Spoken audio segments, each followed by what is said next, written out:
열린 라디오 YTN에서는 시청자 여러분의 목소리를 듣습니다. 참여 신청과 의견은 유료 문자 샵 0945, 우물정 0945나 YTN 라디오 프로그램 열린 라디오 YTN 게시판을 통해 남겨주세요. 네, 이번 코너는 미디어 비평입니다. 송경재 상지대 교양학부 교수 전화 연결돼 있습니다. 교수님 안녕하세요. 네, 송경재입니다. 안녕하세요. 네. 자, 어느새 올해도 일주일이 채 남지 않았는데요. 네. 돌이켜보면 올 한 해 저희가 이 시간에 가장 많이 다뤘던 게 가짜뉴스. 특히 SNS를 통해서 범람하는 가짜뉴스 얘기를 많이 다뤘던 것 같아요. 자, SNS가 가짜뉴스의 주요 유통 경로다. 이런 조사 결과 전해주신다고요? 네. 허위 정보 또는 이제 가짜뉴스 문제는 하루 이틀의 일이 아니죠. 이번에 한국언론진흥재단에서 한국의 가짜뉴스의 유통 경로와 이용 현황을 알 수 있는 2021 소셜미디어 이용자 조사 내용을 발표했습니다. 네. 먼저 한국에서 소셜미디어 이용자가 가장 많이 이용하는 서비스는 카카오톡이었고요. 네. 응답자의 97.2%가 사용하고 있는 것으로 나타났습니다. 매우 놀라운 수치지만 우리 주변에서 사용하는 빈도를 보면은 어느 정도 예견된 것이고요. 네. 그 다음은 유튜브인데 응답자 중 86.5%가 사용하고 있다고 했습니다. 그 뒤를 네이버 카페가 70.0%, 인스타그램이 58.5%, 밴드가 53.6%, 그리고 페이스북이 한 52.9%, 네이버 블로그 52.7%, 다음 카페가 41.1%, 카카오 스토리가 38.1%, 트위터가 21.1%로 이용자가 이제 많은 것으로 나타났습니다. 네. 여기서 분석한 결과에 따르면요, 소셜미디어에서 뉴스 시사 정보 이용자 중에서 77.2%가 네. 허위 정보인 가짜 뉴스를 접했다고 응답했습니다. 적지 않은 수의 응답자가 가짜 뉴스를 봤다는 거죠. 네. 77%면은 10명 중에 7명 이상, 8명 가까이 네. SNS를 통해서 가짜 뉴스를 접했다. 이렇게 응답하신 건데 어느 정도 예상은 했지만 정말 많네요. 그렇죠. 네. 구체적으로 어떤 SNS에서 가짜 뉴스를 가장 많이 접했을까요? 네, 이 부분도 이제 조사했는데요. 뉴스원의 12월 23일자 허위 정보 확산 경로는 유튜브가 절대적, 최대 이용 SNS는 카카오톡, 보도에서도 이 내용을 다뤘는데요. 네. 조사 결과 가짜 뉴스 유통의 내관은 유튜브인 것으로 나타났습니다. 유튜브가 문제라고 지목한 응답자의 비율은 58.4%나 됐고요. 네. 그 다음으로는 이제 카카오톡이 10.6%, 그리고 페이스북이 8.0%, 온라인 카페가 6.7%, 그리고 트위터가 5.0% 순으로, 유튜브를 가장 많이 지목했는데요. 네. 수치상으로도 확인이 되지만 유튜브가 압도적으로 높게 나타났습니다. 네. 가짜뉴스 유통의 뇌관은 유튜브다. 유튜브가 문제라고 58%가 넘는 분이 답하셨는데 앞서 전해주신 그 SNS 소셜미디어 사용 빈도를 보면 또 유튜브를 86%가 넘게 사용하고 있어요. 네. 참 유튜브가 그렇네요. 그렇죠. 아마 동영상 플랫폼인 유튜브는 이제 개인 방송 형태의 시사 콘텐츠나 그렇죠. 정보 소개 콘텐츠가 많기 때문에 전문적인 언론인에 비해서 이제 상대적으로 취재나 검증 과정이 좀 부족해요. 네. 그리고 이제 출연하는 패널이나 제작자들이 확실한 근거를 수집하고 설명하기보다는 일부이지만 개인적인 감에 의존한다거나 네. 사적인 친분을 통해서 알아낸 소식 등을 좀 무비판적으로 소개하고 있거든요. 네. 따라서 유튜브에서 확인되지 않는 허위 정보가 상대적으로 많은 것 같습니다.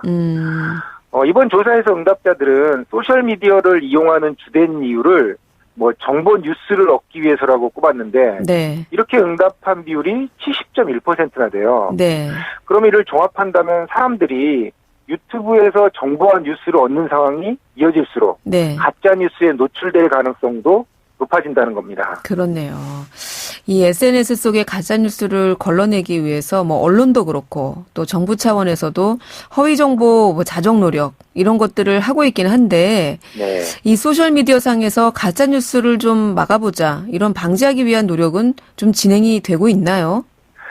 네, 가짜 뉴스가 주로 이제 전파되고 있다고 조사된 소셜 미디어 중에 다수는 좀 해외 플랫폼 기업들이에요. 그러네요. 유튜브나 페이스북, 인스타그램, 트위터 등이 그렇죠. 네.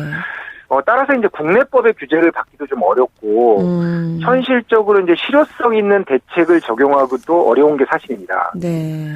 그래도 일부 소셜 미디어는 그 자체적으로 이제 가짜 뉴스의 심각성을 알고 이를 제한하려는 시도를 벌이긴 했습니다. 네.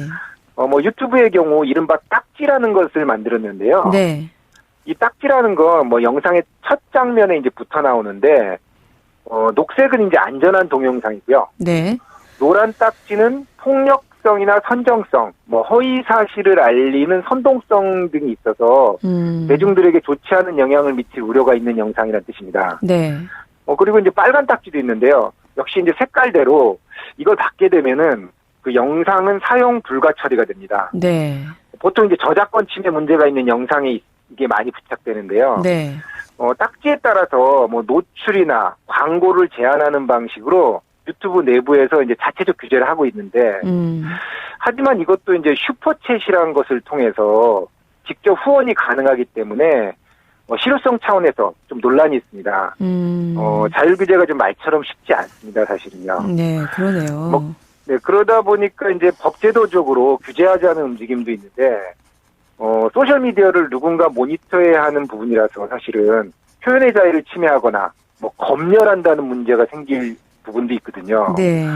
그래서 학계에서도 단순히 소셜 미디어 운영사의 기술적 대응만이 아니라 시민사회의 신고제도 활성화, 한라인이라고 하고요. 네.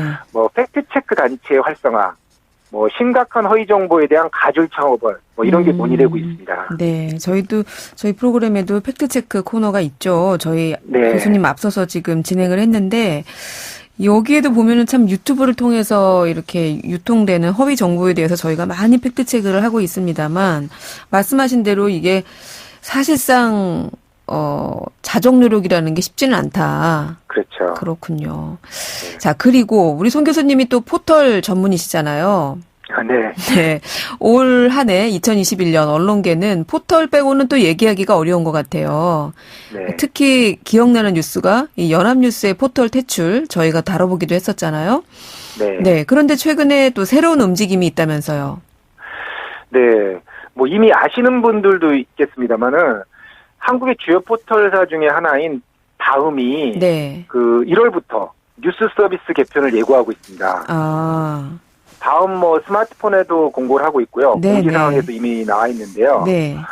현재까지 공개된 내용의 핵심은 카카오가 운영하는 다음 포털이 2022년 1월 개편을 통해서 포털 첫 화면에서 뉴스를 비롯한 많은 콘텐츠 창작자들이 운영하는 서비스를 새롭게 론칭한다고 합니다. 네. 그러니까 다음이 제공하는 이미지에서는 이 발견 탭이라는 것을 추가로 제공하겠다는 것인데요. 네. 기존처럼 언론사의 뉴스만 제공하는 서비스가 아니라 별도 섹션을 통해서 운영하고 이런 새로운 변화가 이제 감지되고 있습니다. 즉 메인 화면에 이제 뉴스만이 아니라 다른 콘텐츠들도 같이 게시하겠다는 거예요. 네. 다음과 네이버의 개편 방향은 항상 비슷한 양상으로 변해왔거든요. 네.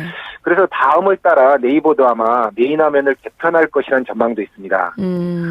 네이버는 이미 지난 10월 국정감사에서 인공지능 편집의 문제점을 지적받은 후에 후속 조치하겠다고 답변했었거든요. 네. 그 이후로 무엇이 달라졌는지 살펴보니까요. 언론사 구독 서비스가 확대됐고요. 네. 그리고 언론사와 공동으로 운영해왔던 여행 정보나 중국 정보, 부동산 정보 등의 몇몇 판 서비스를 줄이려고 하고 내부적으로 이제 뉴스 서비스를 조용히 개편하고 있는 것 같습니다. 네, 그렇군요. 이 포털 뉴스의 최대 문제점으로 꼽히기도 했고 특히 정치권에서 꾸준히 문제다 이렇게 거론하기도 했는데 이게 바로 포털 뉴스의 배열 문제잖아요. 네. 이 혹시 포털 뉴스의 변화로 지금 소개해 주신 새해 이루어질 개편 내용에 이런 뉴스 배열에 대한 문제도 혹시 포함이 됐을까요? 네, 그렇습니다.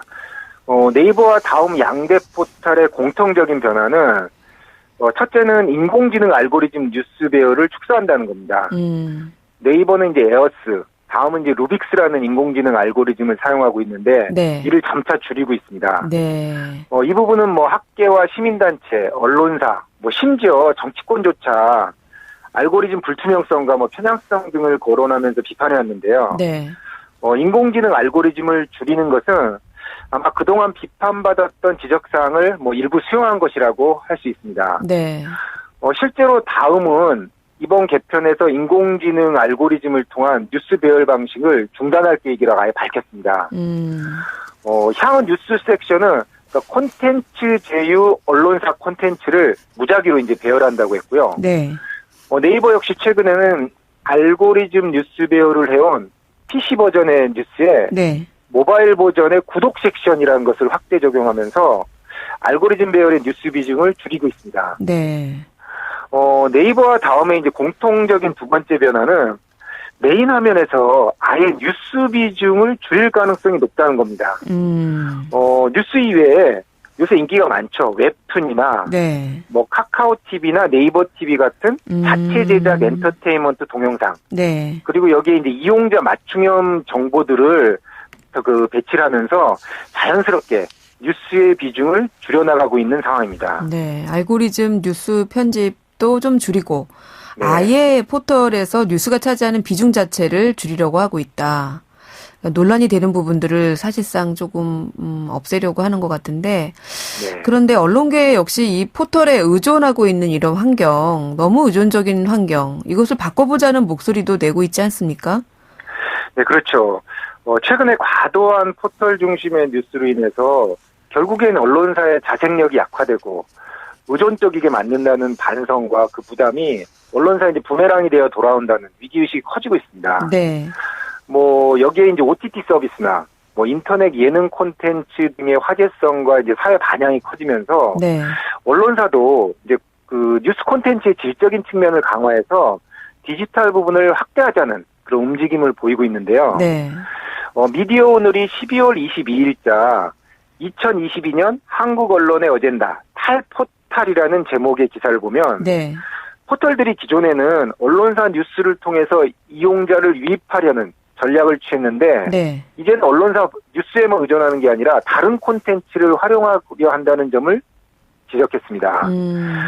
언론사들도 이제 포털에만 전적으로 의존하지 않기 위해 새로운 디지털 비즈니스 모델을 모색하고 있는데요. 네.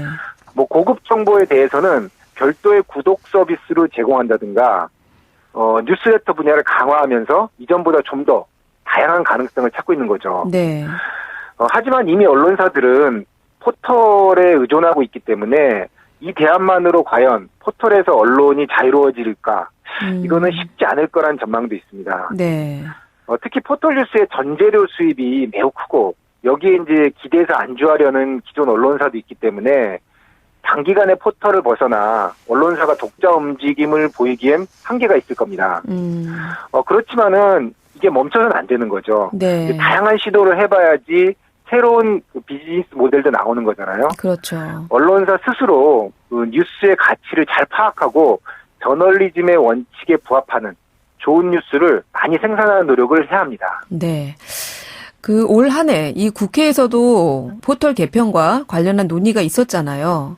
네. 이 부분은 미디어스가 그 12월 21일자 이제 종료 임박한 언론특위 손에 건진 것은 포털 개혁뿐이라고 그 여러 이 내용들이 나왔는데요. 네. 국회 언론 미디어 제도 개선 특별위원회라는 게 이제 구성됐잖아요. 네. 이제 그간의 쟁점이던 이제 공영방송 지배구조 문제나 징벌적 손해배상제 등은 합의되지가 않았는데 네. 포털 개혁에 대해서는 큰 틀의 합의를 이루고 있다고 보도했습니다. 네. 어떤 내용들이 순조롭게 논의되고 있는 건지 살펴보니까요. 인공지능 알고리즘 투명화, 아웃링크 의무화 법안, 포털의 독자적 편집 금지 법안, 이게 논의가 이루어지고 있습니다. 네.